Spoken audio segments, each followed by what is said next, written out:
Hey there, hi there, ho there, you're as welcome as can be. Please don't sue me, D-I-S-N-E-Y Disney. Welcome to part 14 of my Project 2025 reading. We're up to page 193 of this 920-page document. We haven't quite gotten to the racist stuff yet. I'm understanding that later we're going to get into their calls to get rid of birthright citizenship. You know, the playbook that you're using right now in the Trump administration. SCOTUS still deciding this week. That should be interesting. Our next section is entitled Office of Intelligence and Analysis, I&A. The Office of Intelligence and Analysis should be eliminated, both because it has not added value and because it has been weaponized for domestic political purposes. The intelligence community already provides raw intelligence to DHS components. In addition, the FBI, National Counterterrorism Center, and other agencies, where necessary, already provide holistic threat assessment products to federal, state, local, tribal, and territorial governments, as well as to private sector entities at both the classified and unclassified levels where appropriate. I&A's work as an interlocutor between the IC and the DHS components' individual intelligence operations on the one hand, and government and the private sector on the other, as well as between the IC and the components, is at best duplicative. At worst, it is used and discussed in the media as a political tool, resulting in more harm than good to the US government and IC writ large. The Cybersecurity and Infrastructure Security Agency, which is not a member of the intelligence community, should create cyber intelligence products in a collaborative fashion with the National Security Agency and US Cyber Command. Such efforts would lead to timelier usable classified and unclassified products for stakeholders that exceed the quality and capability of I&A's efforts. This same principle applies to other components as well. CBP, TSA, etc. all have their own intelligence operations and are better situated with their subject matter experts to make their own assessments. The National Operations Center, NOC, within the Office of Operations Coordination, should absorb those select I&A functions and tactically proficient personnel that need to be maintained. For example, technical support to the National Vetting Center. The remainder of I&A should be eliminated. The OPS entity should maintain IC status, and the only intelligence mission set should be to provide situational awareness and the dissemination of operational information or raw intelligence, no analysis or products, at classified and unclassified levels to executive leadership across the department, not outside of DHS. Office of the General Counsel, OGC. Needed reforms. OGC should advise principals as to how DHS can execute its missions within the law instead of advising principals as to why they cannot execute regulations, policies, and programs. Instead of each component's chief counsel reporting to the headquarters general counsel with a solid line, and indirectly to his or her component head with a dotted line, the accountability should be reversed. Due to the different missions throughout the department, the components can better manage the legal issues of their specific mission than headquarters can. Thus, the chief counsel, or equivalent, of each component should report directly to the component head, report indirectly to the DHS General Counsel, and be accountable to the component head. The report to the General Counsel is to ensure consistency of advice across DHS. OGC should hire significantly more Schedule C/political appointees who in turn supervise career staff and manage their output. DHS's mission is politically charged, and the legal function cannot be allowed to thwart the administration's agenda by providing stilted or erroneous legal positions and decision-making. OGC should serve as the center of the response to the legal challenges facing the department to ensure a streamlined, consistent response to a litany of issues facing the department. It is important to ensure consistency across all potential legal positions taken by the department, including those arising in litigation, congressional oversight, and inquiries received from the Inspector General, U.S. Government Accountability Office, and Congressional Research Office, and pursuant to the Freedom of Information Act. OGC should invest in e-discovery software and contract with a vendor to manage the department's e-discovery. This would be beneficial both in litigation and in responding to congressional oversight. Removing delays in e-discovery processing would also reduce the issuance of subpoenas to the department and the generation of negative press for the administration that comes from delayed responses. If you don't like negative press, just answer the question when you're asked, you weirdos. The old practice of relying on executive secretary taskings to pull documents for congressional requests does not work.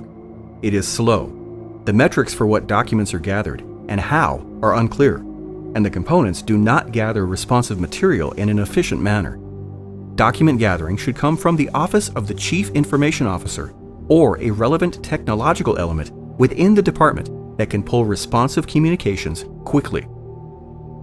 Office of Legislative Affairs, OLA, Office of Public Affairs, OPA, and Office of Partnership and Engagement, OPE. You down with OPE? That was a truly terrible joke. And you know what? I'm not going to apologize. Moving on. DHS's external communications function should be consolidated and reformed so that the President's agenda can be implemented more effectively. The Office of Partnership and Engagement should be merged into the Office of Public Affairs. In many cabinet agencies, outreach to companies and partner organizations is similarly performed by the Office of Public Affairs.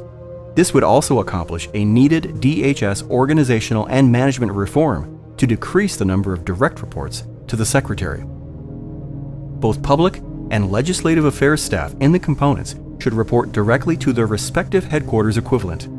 This would help to avoid a failure by the department to speak with one voice. It would also allow the component staff to perform more efficiently, overseen by expert managers in their trade. This would also allow DHS to respond to crises effectively by shifting staff as needed to the most pressing issues and better use underutilized staff at less active components. Only political appointees in OLA should interact directly with congressional staff on all inquiries, including budget. Both public and legislative affairs staff and the components should report directly to their respective headquarters equivalent. This would help to avoid a failure by the department to speak with one voice. It would also allow the component staff to perform more efficiently, overseen by expert managers in their trade. This would also allow DHS to respond to crises effectively by shifting staff as needed to the most pressing issues and better use underutilized staff at less active components. Only political appointees in OLA should interact directly with congressional staff on all inquiries, including budget and appropriations matters. To prevent congressional staff from answering shopping among HQ OLA, the DHS OCFO, and components, DHS Legislative Affairs Appropriations staff should be moved from MGMT OCFO into OLA. Regarding components, budget and appropriations staff should move from component budget offices into component legislative affairs offices. Because dozens of congressional committees and subcommittees either have or claim to have jurisdiction over some DHS function, DHS staff from the Secretary on down spend so much time responding to congressional hearing and briefing requests, letters, and questions for the record that they are left with little time to do their assigned job of protecting the homeland. The next president should reach an agreement with congressional leadership to limit committee jurisdiction to one authorizing committee and one appropriations committee in each chamber. If congressional leadership will not limit their committee's jurisdiction over DHS, DHS should identify one authorizing and appropriations committee in each chamber and answer only to it. So if Congress doesn't do what you want, just do what you want anyway. To focus more precisely on the DHS mission, OLA staff should also identify outdated and needless congressional reporting requirements and notify Congress that DHS will cease reporting on such matters. For other congressional reports, OLA should implement a sunset date so that Congress must regularly demonstrate the need for specific data. So it's not up to Congress to decide when they want information. It's up to OLA to decide when they want to give that information. That's not how congressional oversight works, you jerks. In both OPA and OLA, a change in mission and culture is needed. The clients of both components are the President and the Secretary, not the media, external organizations, or Congress. Patently untrue. OPA and OLA should change from being compliance correspondents for outside entities airing grievances to serving as messengers and advocates for the President and the Secretary. Office of Operations Coordination, OPS. OPS was originally conceived by then Secretary Jay Johnson as an entity tasked with coordinating cross-DHS assets on an as-needed basis using a joint operations approach.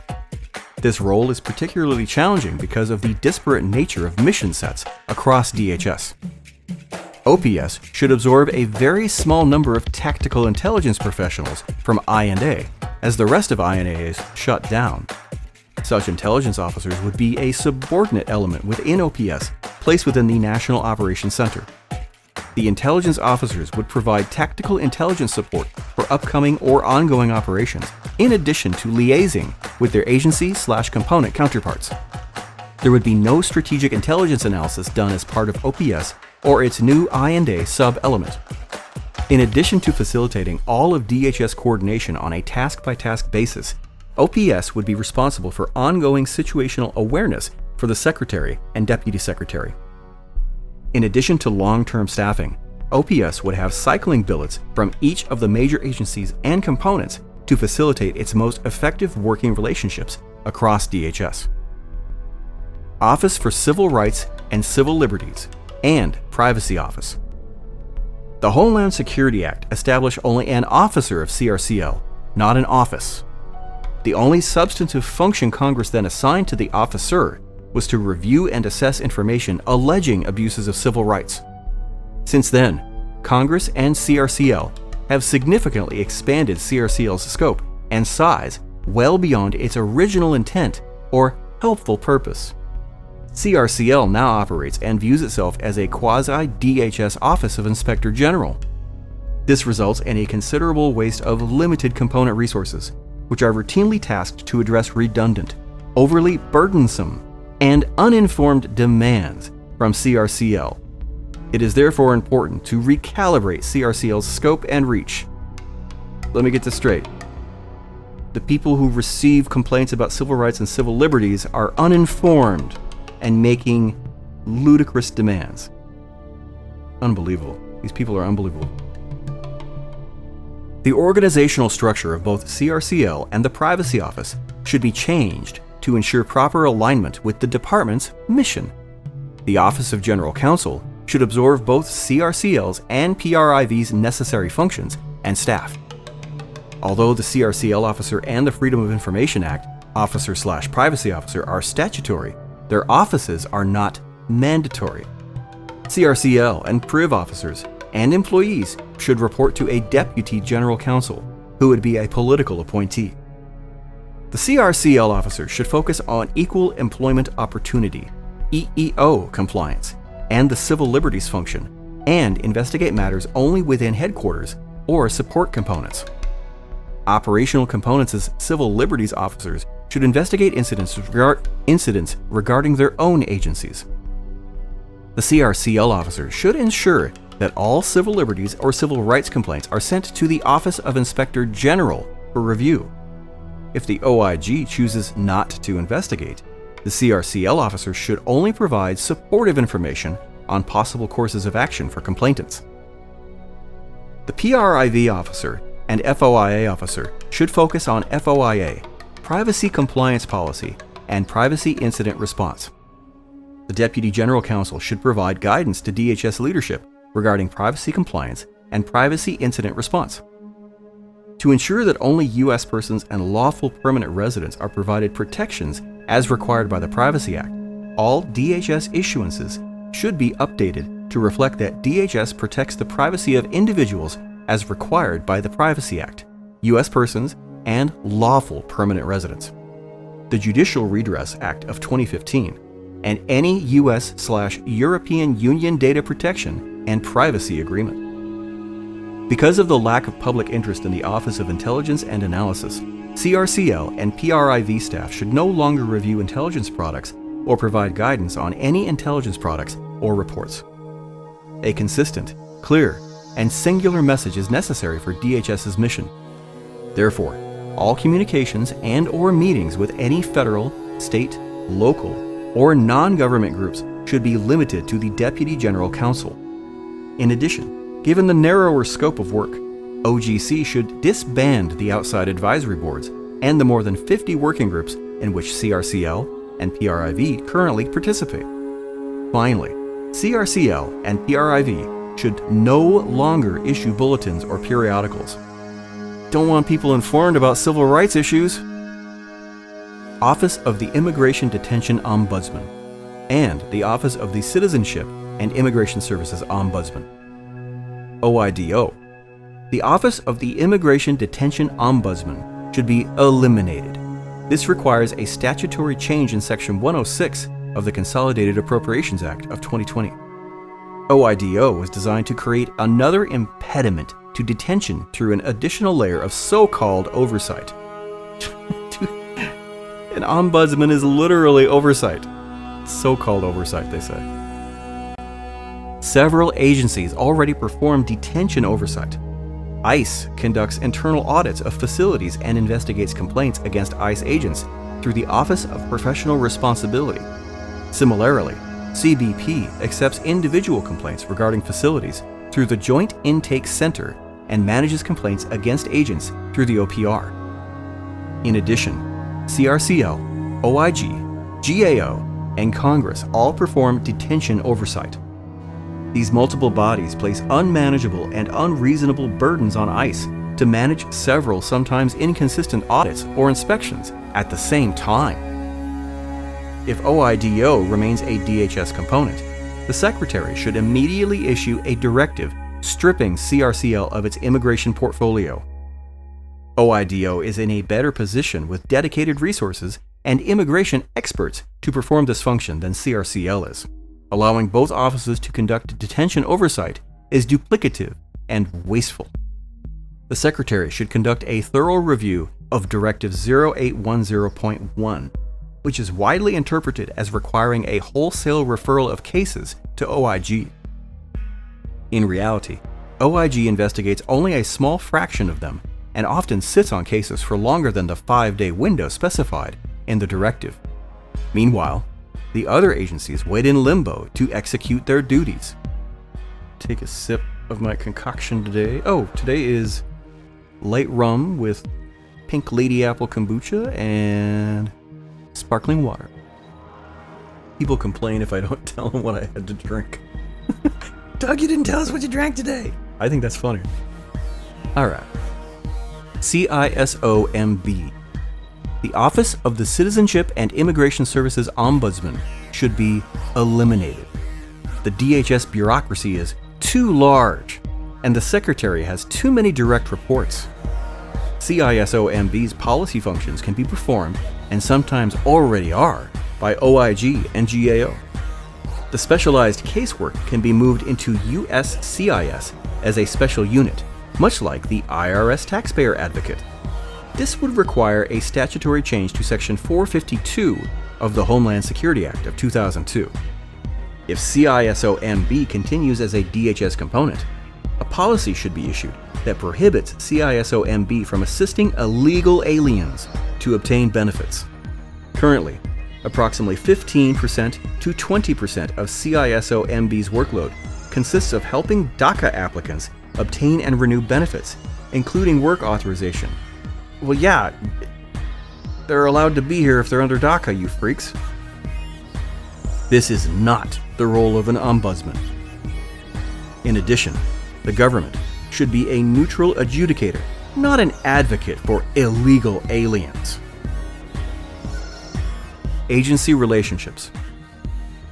It is critical to the achievement of the President's policy objectives that all agencies and departments touching immigration policy work in sync with one another. While there are numerous areas in which such cooperation is critical, immigration has proven to be the most difficult. Accordingly, several objectives will be necessary for each of the following departments. Department of Health and Human Services. Agree to move the Office of Refugee Resettlement to DHS, or, alternatively, implement an aggressive and regular effort by the Secretary of HHS to ensure that ORR is fully pursuing presidential objectives in support of DHS. Department of Defense. assist in aggressively building the border wall system on America's southern border. Additionally, explicitly acknowledge and adjust personnel and priorities to participate actively in the defense of America's borders, including using military personnel and hardware to prevent illegal crossings between ports of entry and channel all cross-border traffic to legal ports of entry. Department of Justice. Agree to move the Executive Office for Immigration Review and the Office of Immigration Litigation to DHS, and/or, alternatively, to treat the administrative law judges, immigration judges, and Board of Immigration Appeals as national security personnel, decertify their union, and move to increase hiring significantly to enable the processing of more immigration cases. These guys hate unions. Department of State. Allow DHS to lead international engagement in the Western Hemisphere on issues of security and migration. Additionally, quickly and aggressively address recalcitrant countries' failure to accept deportees by imposing stiff sanctions until deportees are in fact accepted for return, not just promised to be taken. Department of Housing and Urban Development. Ensure that only U.S. citizens and lawful permanent residents utilize or occupy federally subsidized housing. Can't have people who are here on temporary or refugee status having nice homes. That would suck. Department of Education. Deny loan access to those who are not U.S. citizens or lawful permanent residents, and deny loan access to students at schools that provide in-state tuition to illegal aliens. And as far as I know, none of that has ever happened. If you know of an incident, feel free to leave a comment on my YouTube page. Department of Labor. Eliminate the 2 of 4 lowest wage levels for foreign workers. Department of the Treasury. Implement all necessary regulations both to equalize taxes between American citizens and working visa holders, and to provide DHS with all tax information of illegal aliens as expeditiously as possible. Intelligence community. Cooperate in the shrinking or elimination of the INA role in the intelligence community while replacing it with Border Patrol and HSI representation to the intelligence community. And there's a little author's note at the end of this section. Author's note. I had the honor of coordinating the efforts of the experts listed as contributors to this book, nearly all of whom have spent more time inside or interacting with the Department of Homeland Security than myself. I wrote only a small portion of the chapter and relied on the contributors' experience and expertise to give the chapter both its depth and policy impact. No views expressed herein should be attributed to any single contributor.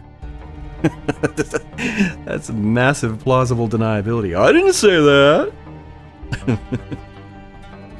All right, and with that, I am going to stop this section. There's a whole bunch of annotations and endnotes here. The next section is called Chapter 6, Department of State. I've never heard of this person. It's authored by Kiron, Kiron, K. Skinner. And I'm sure it'll be a hoot. This recording and all other recordings related to this Project 2025 reading are copyrighted by Douglas Wayne Ricketts. All rights reserved. Unless you agree with me that Project 2025 sucks, then please feel free to use as much of this reading as you want. Thanks for listening.